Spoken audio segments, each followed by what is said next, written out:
ಅದೇ ರೀತಿಯಾಗಿ ಪಕ್ಷದಲ್ಲಿನ ಮೀರ್ ಸಾದಿಕ್ಗಳು ಯಾರ್ಯಾರು ಅವರನ್ನ ಹುಡುಕಾಟ ಮಾಡೋಕೆ ಆರಂಭ ಮಾಡ್ಕೊಂಡಿದ್ದಾರೆ.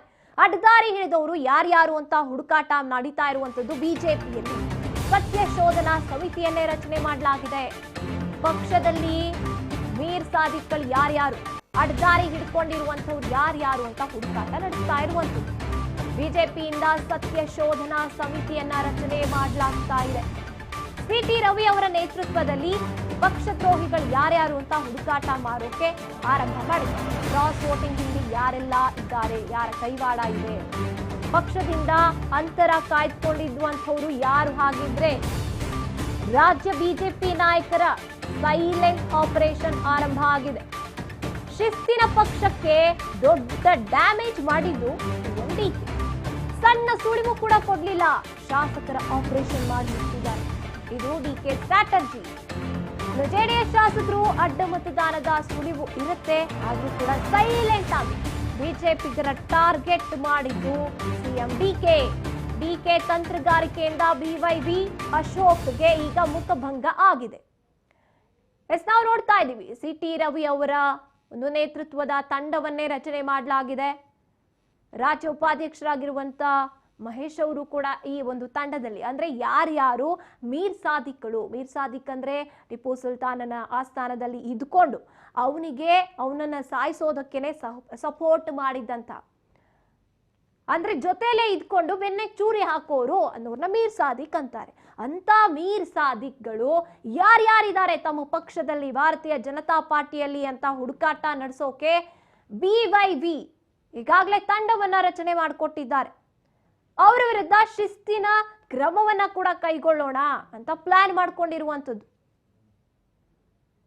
ರಾಜ್ಯದ ಚುನಾವಣಾ ಚಾಣಕ್ಯ ಅಂತ ಡಿಕೆ ಫೇಮಸ್ ಆಗಿರೋದು ಯಾಕೆ ಅಂತ ಕೇಳಿದಾಗ, ಇದೇ ಸೈಲೆಂಟ್ ಆಗಿ ಚಾಣಾಕ್ಷನಂತೆ ವರ್ತಿಸ್ಕೊಂಡು ಯಾರಿಗೂ ಗೊತ್ತಿಲ್ಲದಂತೆ ಏನ್ ಸ್ಟ್ರಾಟಜಿ ಮಾಡ್ತಾ ಇದ್ದಾರೆ, ಏನ್ ಪ್ಲಾನ್ ನಡೀತಾ ಇದೆ ಅನ್ನುವಂಥದ್ದು ಯಾರಿಗೂ ಕೂಡ ಸುಳಿವನ್ನ ಕೊಡದೆ ಡಿಕೆ ಸೆಳೆದಿರುವಂಥದ್ದು ಶಾಸಕರನ್ನ.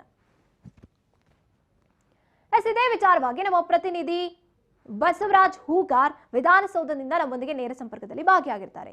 ಎಸ್ ಬಸವರಾಜ್, ಇದು ನಿಜವಾಗ್ಲೂ ಕೂಡ ಮುಂದೆ ಏನಾಗುತ್ತೆ ಅಂತ ಊಹಿಸೋಕ್ಕೂ ಸಾಧ್ಯ ಇಲ್ಲ.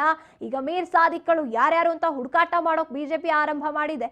ಈ ಕಡೆ HDK ಹೇಳ್ತಿದ್ದಾರೆ ನನಗೆ ಯಾರು ಅಂತಾನೂ ಗೊತ್ತು, ಆ 4 ಜನ ಪಕ್ಷ ತೊರೆಯಕ್ಕೆ ರೆಡಿ ಆಗಿದ್ದಾರೆ ಅಂತಾನೂ ಗೊತ್ತು, ಹೊಸಬ್ರಿಗೆ ಅವಕಾಶ ಕೊಡ್ತೀನಿ ಅಂತಿದ್ದಾರೆ.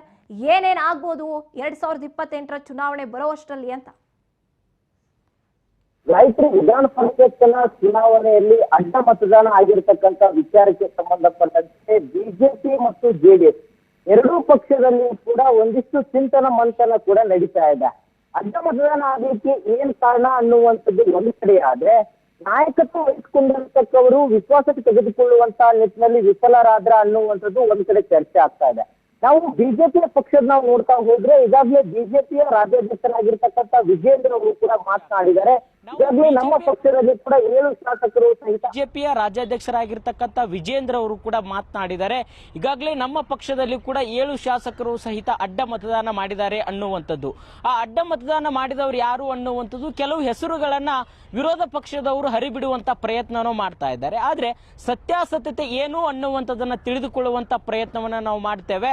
ಈ ಒಂದು ಅಡ್ಡ ಮತದಾನ ಅಂತಕ್ಕಂಥದ್ದು ನಾವು ಗಂಭೀರವಾಗಿ ತೆಗೆದುಕೊಂಡಿದ್ದೇವೆ. ಯಾರೆಲ್ಲ ಮೀರ್ ಸಾದಿಕರಿದ್ದಾರೆ ನಮ್ಮಲ್ಲಿ ಅನ್ನುವಂಥದ್ದನ್ನ ಪತ್ತೆ ಹಚ್ಚುವಂತ ಕೆಲಸವನ್ನ ನಾವು ಮಾಡೇ ಮಾಡ್ತೇವೆ, ಸೂಕ್ತವಾಗಿರ್ತಕ್ಕಂಥ ಕ್ರಮ ಅವ್ರ ಮೇಲೆ ಕೈಗೊಳ್ತೇವೆ ಅನ್ನುವಂಥದ್ದು ವಿಜೇಂದ್ರ ಅವರ ಮಾತಾಗಿರ್ತಕ್ಕಂಥದ್ದು. ಈಗಾಗಲೇ ಬಿಜೆಪಿಯಿಂದ ಒಂದು ಸತ್ಯ ಶೋಧನಾ ಸಮಿತಿಯನ್ನು ಕೂಡ ರಚನೆ ಮಾಡಿದ್ದಾರೆ. ಸಿ.ಟಿ. ರವಿ ಅವರ ನೇತೃತ್ವದಲ್ಲಿ ಆ ಒಂದು ಸಮಿತಿ ಕೂಡ ರಚನೆ ಮಾಡಿದ್ದಾರೆ. ಅವರು 3-4 ದಿನಗಳಲ್ಲಿ ಯಾರು ಅಡ್ಡ ಮತದಾನ ಮಾಡಿದ್ದಾರೆ ಶಾಸಕರು ಅನ್ನುವಂಥದ್ದನ್ನ ಪತ್ತೆ ಹಚ್ಚುವಂತ ಕೆಲಸವನ್ನ ಅವರು ಮಾಡ್ತಾರೆ.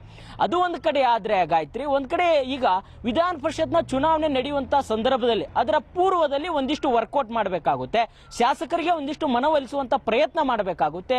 ಪಕ್ಷದ ಉಲ್ಲಂಘನೆ ಮಾಡದಾರದಂತೆ ಒಂದ್ ಕಡೆ ಶಿಸ್ತುಬದ್ಧಾಗಿ ನಡೆದುಕೊಳ್ಳಬೇಕು, ಪಕ್ಷದ ಅಭ್ಯರ್ಥಿ ಪರವಾಗಿ ಮತವನ್ನ ಹಾಕಬೇಕು ಅನ್ನುವಂತ ತಿಳುವಳಿಕೆ ನೀಡಬೇಕಾಗುತ್ತೆ, ಕಟ್ಟುನಿಟ್ಟಿನ ಸೂಚನೆ ಕೂಡ ಕೊಡಬೇಕಾಗುತ್ತೆ.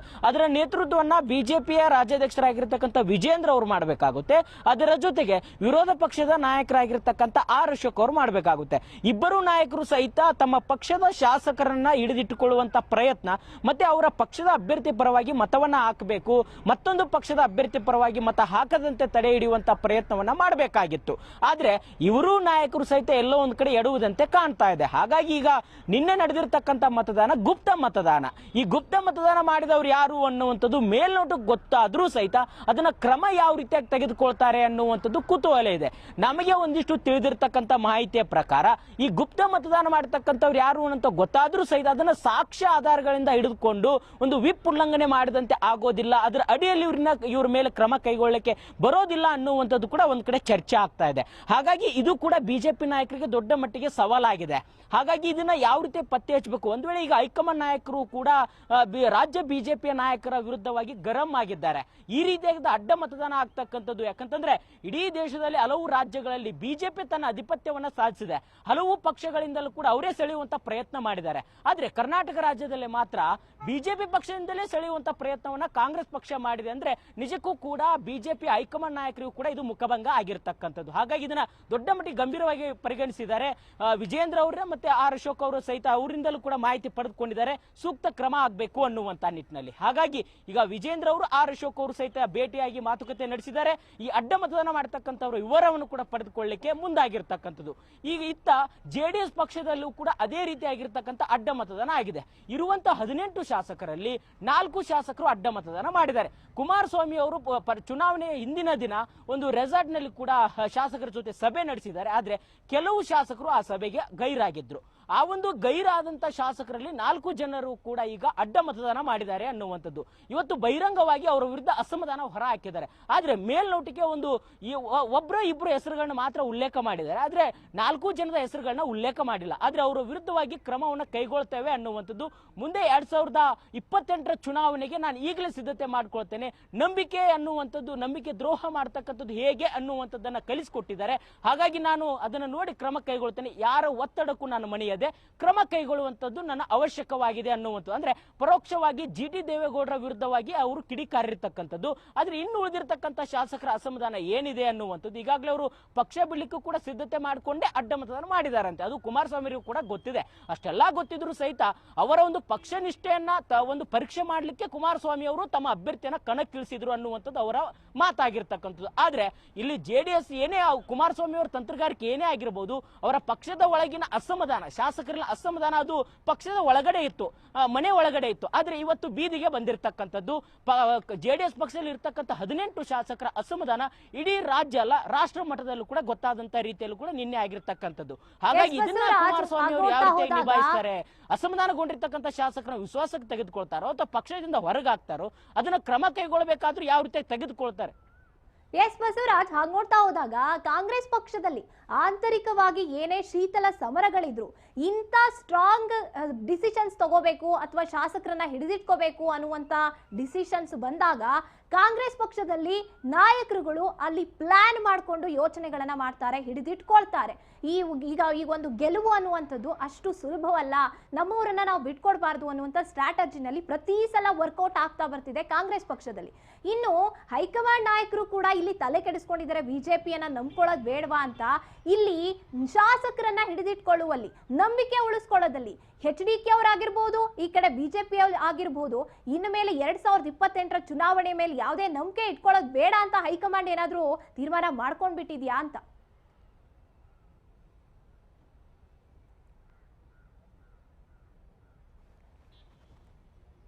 ಖಂಡಿತ ಇದ್ರೆ, ಯಾಕಂತಂದ್ರೆ ಈ ರೀತಿಯಾಗಿರ್ತಕ್ಕಂಥ ಫಲಿತಾಂಶ, ಈ ರೀತಿಯಾಗಿರ್ತಕ್ಕಂಥ ಪಕ್ಷದಲ್ಲಿನ ಒಡಕು, ಶಾಸಕರ ಒಂದು ಅಡ್ಡ ಮತದಾನ ಇವನ್ನೆಲ್ಲ ಕೂಡ ಗಮನಿಸ್ತಾ ಹೋದ್ರೆ ಬಿಜೆಪಿ ಪಕ್ಷದ ಹೈಕಮಾಂಡ್ ನಾಯಕರು ಕೂಡ ಸಹಜವಾಗಿ ಒಂದು ರಾಜ್ಯ ಬಿಜೆಪಿಯಲ್ಲಿ ನಾಯಕತ್ವ ಒಂದು ರೀತಿಯಲ್ಲಿ ಗೊಂದಲಕ್ಕೆ ಎಡೆ ಮಾಡಿಕೊಡ್ತಾ ಇದೆ ಅನ್ನುವಂಥದ್ದು ಕೂಡ ಬಹಳ ಬಹಿರಂಗವಾಗಿ ಕೂಡ ಗೊತ್ತಾಗ್ತಾ ಇದೆ. ಹಾಗಾಗಿ ನೇರವಾಗಿ ಈ ಇತ್ತೀಚೆಗೆ ಅಷ್ಟೇ ಬಿಜೆಪಿಯ ರಾಜ್ಯಾಧ್ಯಕ್ಷರಾಗಿರ್ತಕ್ಕಂಥ ಬಿಜೆಪಿಯ ರಾಷ್ಟ್ರಾಧ್ಯಕ್ಷರಾಗಿರ್ತಕ್ಕಂಥ ನಿತಿನ್ ನಬೀನ್ ಅವರು ಕೂಡ ರಾಜ್ಯಕ್ಕೆ ಬಂದಿದ್ರು.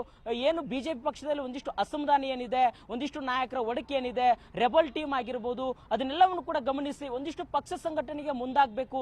ಏನೇ ಅಸಮಾಧಾನ ಇದ್ರು ಸಹಿತ ಮೊದಲು ಪಕ್ಷ, ಆಮೇಲೆ ನಿಮ್ಮ ಅಸಮಾಧಾನ ಅಥವಾ ನಿಮ್ಮ ಸ್ಥಾನಮಾನ, ಪಕ್ಷಕ್ಕೆ ನೀವು ಒತ್ತು ಕೊಟ್ರೆ, ಕಾರ್ಯಕರ್ತರಿಗೆ ನೀವು ಒತ್ತು ಕೊಟ್ರೆ ಎಲ್ಲವೂ ಕೂಡ ಸರಿಯಾಗುತ್ತೆ ಅನ್ನುವಂತ ಒಂದು ತಿಳುವಳಿಕೆ ಹೇಳುವಂತ ಪ್ರಯತ್ನವನ್ನ ನಿತಿನ್ ನಬೀನ್ ಅವರು ಮಾಡಿದ್ರು. ಅದ್ಯಾಗೂ ಕೂಡ ಬಿಜೆಪಿ ನಾಯಕರು ಒಂದಿಷ್ಟು ಅಲ್ಲಿ ಅಸಮಾಧಾನ ಕೂಡ ಇತ್ತು. ರೆಬಲ್ ನಾಯಕರು ಅವ್ರದೇ ಆಗಿರ್ತಕ್ಕಂಥ ಚಟುವಟಿಕೆಯಲ್ಲಿ ಭಾಗವಹಿಸ್ತಾ ಇದ್ರು. ಬಿಜೆಪಿಯ ರಾಜ್ಯಾಧ್ಯಕ್ಷರಾಗಿರ್ತಕ್ಕಂಥ ವಿಜೇಂದ್ರ ಅವರು ಒಂದ್ ಕಡೆ ಇರ್ತಾ ಇದ್ರು, ವಿರೋಧ ಪಕ್ಷದ ನಾಯಕರಾಗಿರ್ತಕ್ಕಂಥ ಆರ್ ಅಶೋಕ್ ಅವರು ಒಂದ್ ಕಡೆ ಇರ್ತಾ ಇದ್ರು. ಅದನ್ನೆಲ್ಲವನ್ನು ಕೂಡ ಸರಿದೂಗಿಸುವಂತ ಪ್ರಯತ್ನವನ್ನ ಬಿಜೆಪಿ ಹೈಕಮಾಂಡ್ ನಾಯಕರು ದೆಹಲಿಯಲ್ಲಿ ಕುಳಿತುಕೊಂಡೇ ಮಾಡ್ತಾ ಇದ್ರು, ಅವಾಗ ಬರ್ತಾ ಇದ್ರು. ಆದ್ರೆ ಇದೀಗ 7 ಶಾಸಕರು ಒಂದು ಅಡ್ಡ ಮತದಾನ ಮಾಡಿದಂತ ಸಂದರ್ಭದಲ್ಲಿ ಈ ಒಂದು ರಾಜ್ಯದಲ್ಲಿ ಇರ್ತಕ್ಕಂಥ ನಾಯಕರ ಮೇಲೆ ಬಿಟ್ಟರೆ ಇದು ಸರಿಯಾಗೋದಿಲ್ಲ, ಹಾಗಾಗಿ ನಾವೇ ನೇರವಾಗಿ ಫೀಲ್ಡ್ ಇಳಿಯೋಣ ಅನ್ನುವಂತ ನಿಟ್ಟಿನಲ್ಲಿ ಕೂಡ ಈಗ ಒಬ್ಬರನ್ನ ಉಸ್ತುವಾರಿನಾಗಿ ರಾಜ್ಯ ಬಿಜೆಪಿಗೆ ಹಾಕಿದ್ದಾರೆ. ಇನ್ನ ಬರುವಂತ ದಿನಗಳಲ್ಲಿ ಒಂದು 2-3-4 ಜನರನ್ನು ಕೂಡ ಉಸ್ತುವಾರಿಗಳನ್ನ ಹಾಕಬಹುದು, ಅಥವಾ ನೇರವಾಗಿ ಕೂಡ ಬಿಜೆಪಿಯ ರಾಷ್ಟ್ರಾಧ್ಯಕ್ಷರು ಕೂಡ ಸಹಿತ ರಾಜ್ಯಕ್ಕೆ ಆಗಾಗ ಬರ್ತಾನೆ ಹೋಗ್ತಾ ಇರಬಹುದು. ಯಾಕಂತಂದ್ರೆ ಈಗಿನ ಒಂದು ರಾಜ್ಯ ಬಿಜೆಪಿಯ ಸ್ಥಿತಿಗತಿ ನೋಡ್ತಾ ಹೋದ್ರೆ ಅದೇ ರೀತಿ ಗೊತ್ತಾಗ್ತಾ ಇದೆ. ಒಂದ್ ಕಡೆ ರಾಜ್ಯಾಧ್ಯಕ್ಷರು ಕೂಡ ಒಂದು ಹಿಡಿತ ಕೈ ತಪ್ಪಿದ್ರೇನೋ, ಇತ್ತ ವಿರೋಧ ಪಕ್ಷ ನಾಯಕರ ಮಾತು ಕೂಡ ಶಾಸಕರು ಕೇಳ್ತಾ ಇಲ್ವೇನೋ, ಈ ರೀತಿಯಾಗಿರ್ತಕ್ಕಂಥ ರಾಜ್ಯ ಬಿಜೆಪಿ ಪಾಳ್ಯದಲ್ಲೂ ಕೂಡ ಗೊಂದಲ ಸೃಷ್ಟಿಯಾಗಿದೆ. ಹಾಗಾಗಿ ಬಿಜೆಪಿ ಹೈಕಮಾಂಡ್ ಇದನ್ನು ಗಂಭೀರವಾಗಿ ಪರಿಗಣಿಸಿದೆ. ವಿಜೇಂದ್ರ ಅವರಿಂದ ಆರ್ ಅಶೋಕ್ ಅವರಿಂದಲೂ ಕೂಡ ಮಾಹಿತಿ ಪಡೆದುಕೊಳ್ತಾ ಇದೆ. ಮತ್ತೆ ನೇರವಾಗಿ ಯಾರೆಲ್ಲ ಅಡ್ಡ ಮತದಾನ ಮಾಡಿದ್ದಾರೆ ಅವ್ರ ಮೇಲೂ ಕೂಡ ಶಿಸ್ತು ಕ್ರಮ ಕೈಗೊಳ್ಳುವಂತ ನಿಟ್ಟಿನಲ್ಲಿ ಕೂಡ ಬಿಜೆಪಿ ಹೈಕಮಾಂಡ್ ನಾಯಕರು ಚಿಂತನೆ ನಡೆಸಿದ್ದಾರೆ ಅನ್ನುವಂತ ಮಾಹಿತಿ ಕೂಡ ಲಭ್ಯವಾಗ್ತಾ ಇದೆ. ಗಾಯತ್ರಿ, ಧನ್ಯವಾದ ಬಸವರಾಜ್ ನಿಮ್ಮೆಲ್ಲ ಮಾಹಿತಿಗಾಗಿ.